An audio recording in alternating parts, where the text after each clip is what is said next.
एक आदमी ने अपनी लैंड बिल्डर के साथ जॉइंट डेवलपमेंट एग्रीमेंट में दी।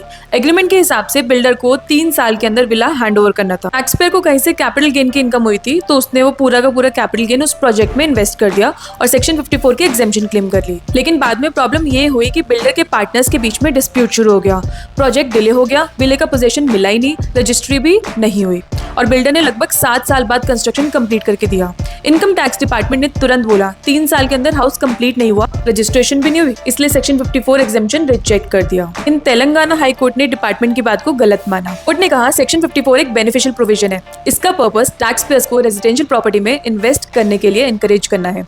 अगर टैक्स पेयर ने अपना कैपिटल गेन जेन्युइनली इन्वेस्ट किया है और डिले बिल्डर की वजह से हुआ है, तो टैक्स पेयर को उस बिल्डर की गलती की सजा नहीं दी जा सकती। हाई कोर्ट ने एक बहुत इंपॉर्टेंट लाइन बोली, लॉ ये नहीं देखता कि पोजीशन कब मिला, लॉ ये देखता है कि टैक्स पेयर ने अपना पैसा रेजिडेंशियल में इन्वेस्ट किया या नहीं। अगर डिले आपके कंट्रोल के बाहर है, तो सिर्फ लेट पोजीशन या लेट रजिस्ट्रेशन की वजह से सेक्शन 54 का बेनिफिट डिनाई नहीं किया जा सकता। तो इस जजमेंट का मतलब ये नहीं कि हर डिले में एग्जेम्पशन मिल जाएगी, लेकिन अगर इन्वेस्टमेंट जेन्युइन है, डिले बिल्डर या एक्सटर्नल रीजन की वजह से है और आपने अपनी तरफ से सारी कंडीशंस ऑनेस्टली फॉलो की है, तो डिपार्टमेंट सिर्फ डिले का रीजन देकर एग्जेम्पशन रिजेक्ट नहीं कर सकता। तो अब इस रील को सेव कर लो और अपने सभी फ्रेंड्स और फैमिली के साथ शेयर कर दो और मेरा पेज फॉलो कर लो, ca.himani गर्ग।